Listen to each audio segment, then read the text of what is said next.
did, we took Yeah, what's going two on? radiators apart All right. to try and come up with one good one. Okay.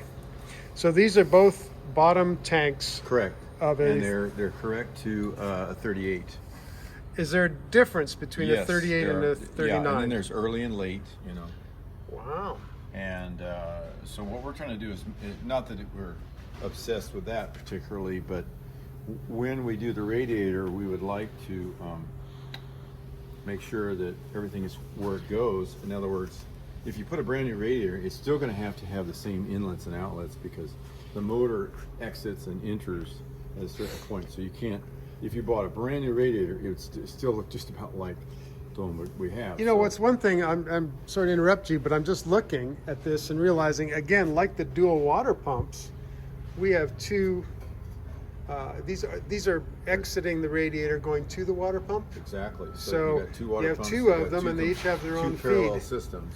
Right, and one has a drain spigot, that looks Yeah, like. that's to drain it completely and totally. Right. When that becomes a requirement. In other words, in order for you to clean it, you have to be able to drain it, and you don't want to just pull the hoses off. Sure. So they built this drain cock in it. After all, it's a Lincoln. Yeah. And then you drain it, and then you refill it with good water and get rid of the rusty water. Excellent. Yeah, that was the plan. That was the plan back then, and still a pretty good plan.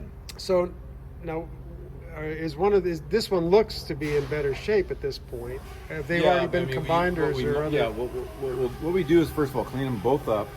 Right. And then we look at it and say, all right, who's the best candidate to start with? Okay. And who's the one that's going to give up parts and pieces? And the donor may give up stuff to make this one whole. In this particular instance, this one is not good enough to share its parts with this one. It can't really help. No, it's not of any help to us, because the only thing that's better is this water inlet neck, which is, you know, this, we can repair this. We just weld this up and turn it into a good one. So it's always about taking the least amount of time. Yeah, so you're comparing what parts you do have available and making sure you're using the best ones. Get them in the same place, because your memory is not adequate to try and remember all the little details. Now, and of course, you got to flip them over as well to kind of see what they've got. You can see clearly that this one has a big hole here, but that can be welded. Okay. And this is cast, though, correct? That is correct. Yeah, you can weld anything. Our welder is. Your welder's able to handle that. He says he can weld paper to water if he has the right rod, and I believe him.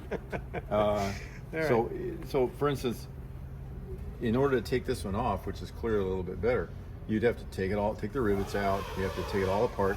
It probably has problems on the other side, which is holes here. So you might as well. Yeah, I mean, it's just not. Might as well do it. Just fix the one that's already on. Exactly. That's better. Exactly. Overall.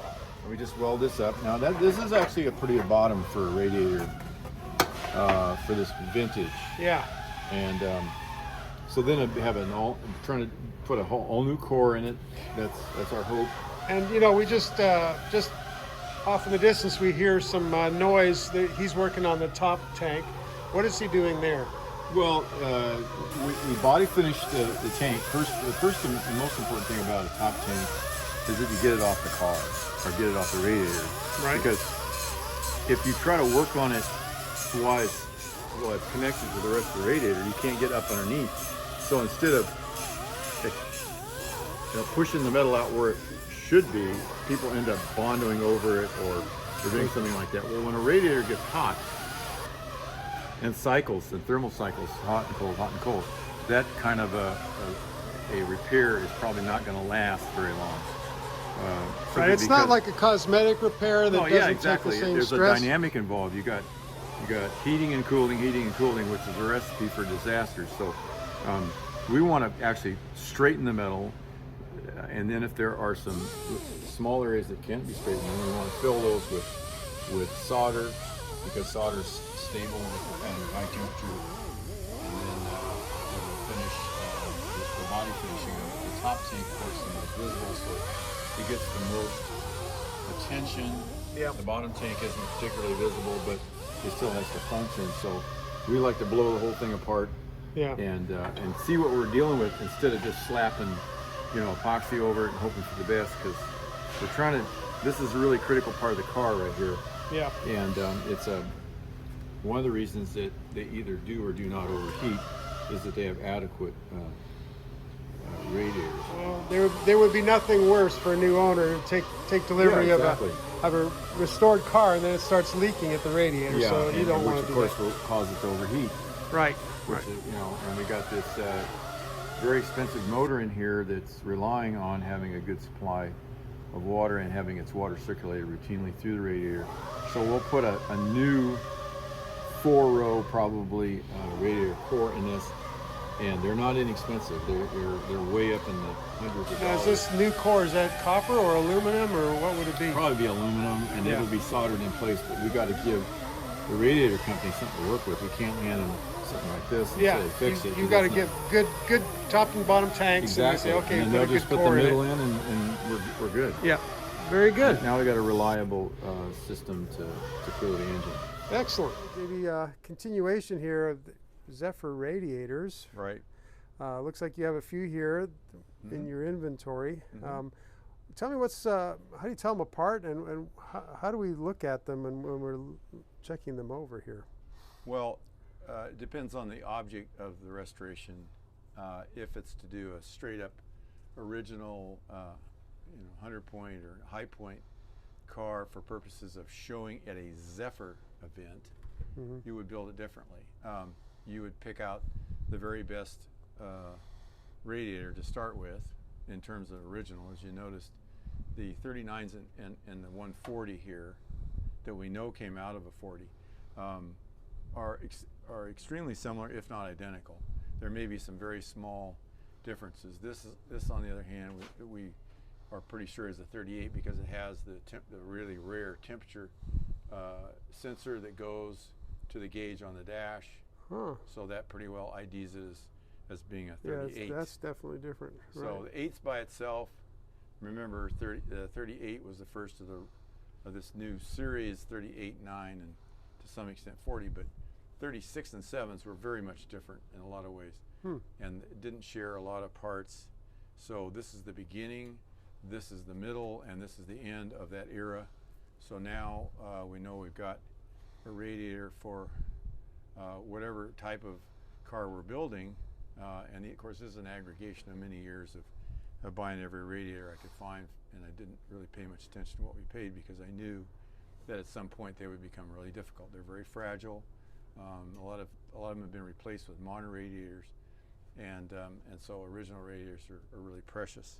We also have a great number of side straps, which were what holds the radiator together, holds the top to the bottom, and these are in really good shape. In fact, this is one we recreated for that express purpose. Okay. As you notice, it's almost perfect. That's because we made it, and we used an original to work from. to replicate it. And so we took this good original, and we used it as a pattern, and we made a new one, so that when we got to the point where we knew we were going to get to the point where we wouldn't even have an original to look at. So right. That means you got to make a pattern, and you got to hang on to it, so that when a year or two from now you're attempting another radiator, you have something to work with. Very good. I noticed around the corner here you also have some top tanks we can have a look at as well. Exactly. Yeah. Now that's another real fragile part of the radiator, and as we noticed earlier, we were talking about doing the repairs on one, but clearly there's really no way to do the repairs on a radiator if you don't have access to the inside, because you're trying to push the metal back out in a metal finishing, and then you finish it like that. Now you have no filler. When you paint this with the regular radiator paint, and there is such a thing, it's more stable. We're not worried about filling in with epoxy or Bondo or something of that nature. Right. Because as it heats and contracts, at the very least you'll see it, and it'll be really ugly. Is that actually a bottom tank attached to it? Exactly. This bottom tank has been attached. Okay, so you taped them together to have them Exactly. So we knew that they were year correct with respect to one another. Oh, I got you. Okay, good. And then of course we got 3 or 4 other tanks here. If you notice right here, this is marked junk. It was junk at some point in its career. Now it's gold. No longer junk. You just like I like to say, you just have to live. It's like on you have it. an expiration date on junk. It actually stops being junk It after a starts while. turning back into something really valuable, and you just have to be around long enough to Yeah. benefit from it. So that's kind of a That's funny. a look into how these things evolve. But if you don't get an aggregate of several of them, you really have nothing to choose from, and so you Right. get you get stuck with a really bad one, and that's very expensive to repair. I notice you also have some other sensors and caps Exactly. here. These are caps and necks that we've taken off radiators that are otherwise useless. So we captured the neck. Are these sensors here? Yeah, those are the temp sensors that are so rare. These sell for lots of money if you can even find one. And what the reason being that I believe it was a 38 only. As you can see, this one's in really nice shape, so it probably still functions. Yeah. To be correct, these have to be screwed into the radiator in a 38 case, Right, and then it right. sends a signal to the dash and tells you how hot the engine is running. But that's the only correct way to do a 38. No kidding. And we have 1, 2, 3 of those sensors here, so that's probably the largest collection on the planet. These are a variety of caps that were used. There was aftermarket, there was factory. And as you can see, they have these bottom cones on them. Those are the originals, and then there are some aftermarket ones that didn't worry about that, and they're just a little like more a typical, yeah. kind of a cam-on type of affair. Yeah. And without these, this is an original. Yeah. And if you're doing a high point car, that's one of the things that they look at because it's the first thing people tend to discard. Excellent. Wow. Right. So that's those are really good things to hang on to. Simply because there just aren't any. All right. Excellent. Well, thank you for showing me what you've got Okay. here. This is really cool. There you go. So I guess he's doing a repair to the top neck. We noticed some really fine cracks in the filler neck.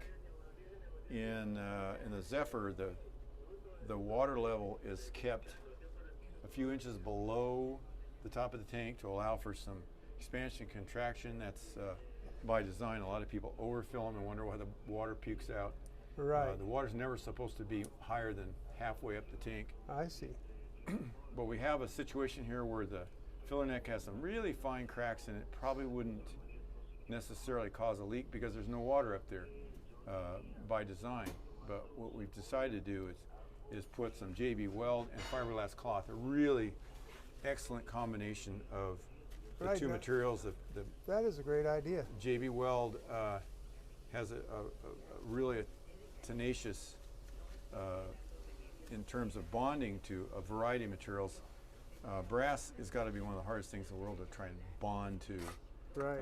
So what we're using, that's where the fiberglass cloth comes in, because we've made a laminate, and now where the epoxy by itself would crack after several years, the fiberglass gives it a skeletal structure, Right. so that it can't do that. So it's going to hang in there quite a bit longer. Yeah, Whenever excellent. this dries, he'll trim So that let's off. set it up, trim it up. And now we've got a completely leakless radiator. Yeah. And Excellent. you can see that the shape is starting to really come It's around. looking beautiful. Yeah. We're not filling it with Bondo and that sort of thing. You can use JB Weld in some cases, but it's always going to be better to try and actually straighten the metal, but you have to have access to the underneath side in order to do that. Right on.